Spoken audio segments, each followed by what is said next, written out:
নকশা করিস না এত। কি হয়েছে? ওর নাকি ঠান্ডা লাগছে। একটু কি নাকি বৃষ্টি পড়েছে, মনে হচ্ছে ঠান্ডা লাগছে। ছেলে আর আমি কালকে ওয়েদার ঠান্ডা হওয়াতে চপ মুড়ি খাবো বলে বেরিয়ে পড়েছিলাম। বাড়ি এসেই চপ মুড়ি নিয়ে বসে গেছি। বৃষ্টি পড়ছে বাইরে, আর পেঁয়াজি আর মুড়ি হবে না তা কি হয়? মা আর ছেলে বসে পড়েছি পেঁয়াজি আর মুড়ি নিয়ে। নে, ও দুটো পেঁয়াজি আর আমি দুটো পেঁয়াজি। হেভি লাগবে, বৃষ্টির আওয়াজ আর পেঁয়াজি, দারুণ দারুণ। এরম করে একটু করে মুড়ি,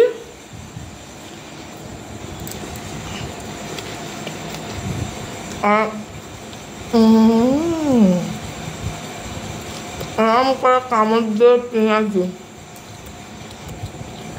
আর সাথে বৃষ্টির আওয়াজ, আহা মধু মধু। বৃষ্টি পড়াতেই ছেলের ইচ্ছে হয়ে গেল গরম গরম ধোঁয়া ওঠা ভাত আর কাঁচা লঙ্কা চিকেন খাবে।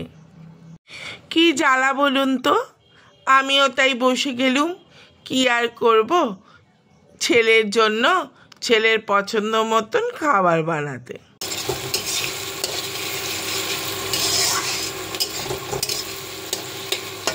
প্রথমে পেঁয়াজগুলোকে কাটারে কুচি কুচি করে কেটে ভাজতে দিয়ে দিয়েছি।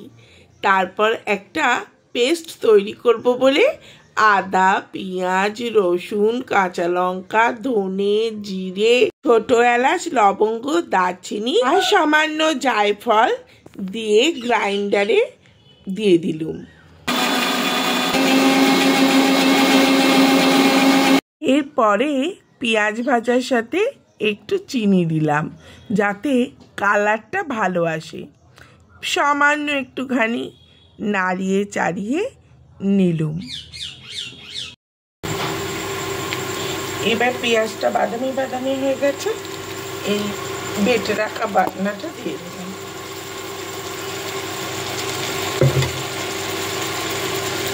পেস্টটাকে মসৃণ হয়,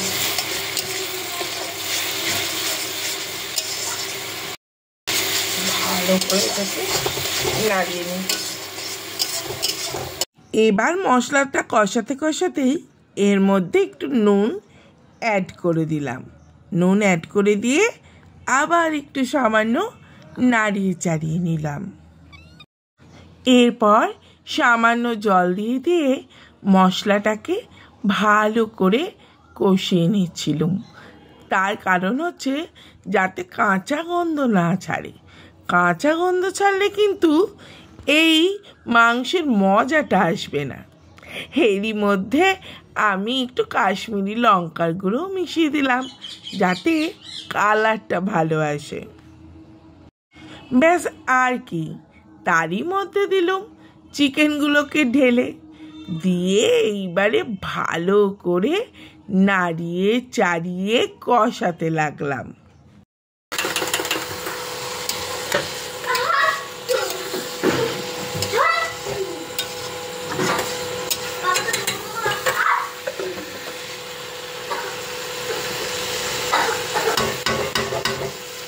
ত্রিজিৎ বাবু নাকি এরই মধ্যে হাত চুপিয়েছে, যত দুষ্টুমি।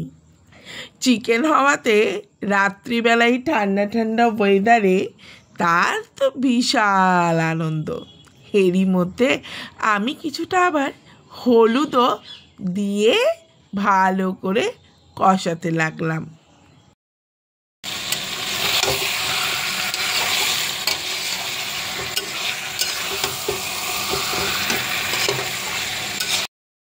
একটু চা খেয়ে নি, চপ মুড়ি খেয়ে চা খাইনি।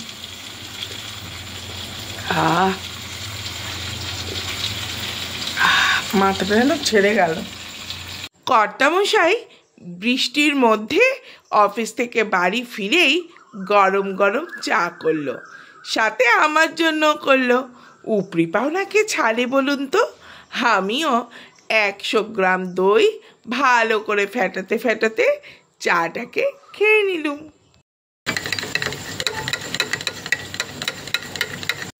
চিকেনটা কষাতে কষাতে বেশ ভালো গাঢ় কালার চলে এসেছে, কাঁচা গন্ধ কিন্তু আর এখন নেই। কড়াই সামান্য লেগে লেগে যাচ্ছিল বলে ভালো করে চেঁচে চেঁচে আমি জমিয়ে চিকেনটাকে কষিয়ে নিচ্ছিলাম। এরপর ফ্যাটানো টক দইটা চিকেনের মধ্যে দিলুম ঢেলে।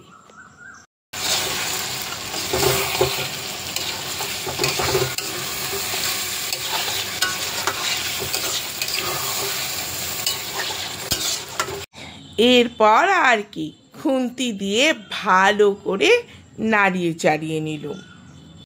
আর এদিকে নেড়ু ত্রিজিৎ বাবু বারবার এসে বলছিল, মা হয়েছে, মা হয়েছে।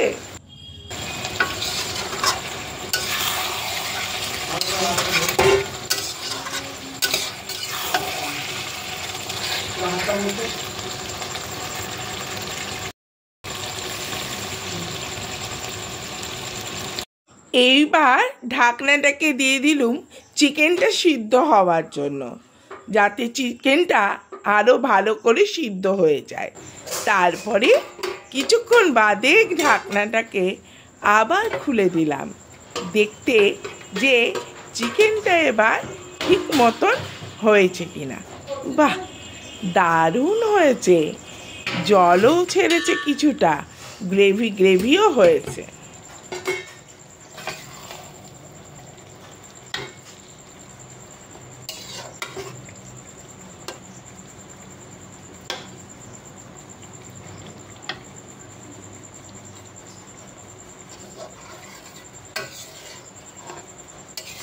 ব্যাস আর কি, এবার কিছুটা কাঁচা লঙ্কা কাটারে কেটে চিকেনের ওপর ছড়িয়ে দিলাম। যেহেতু এটা কাঁচা লঙ্কা চিকেন কষা, কাঁচা লঙ্কা তো থাকবেই, তবে এই সময় কাঁচা লঙ্কা দেওয়াতে কাঁচা লঙ্কার ফ্লেভারটা কিন্তু দারুণ লাগে। সামান্য কষিয়ে এইবারে নাবিয়ে দেওয়ার পালা। ব্যাস আর কি, তৈরি হয়ে গেছে কাঁচা লঙ্কা চিকেন।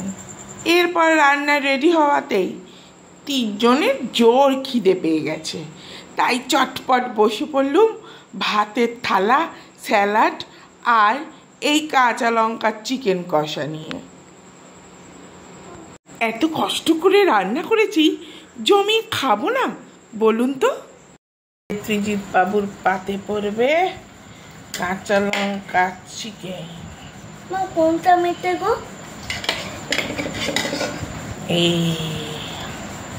এটা মেটে, আর সাথে কি স্যালাড।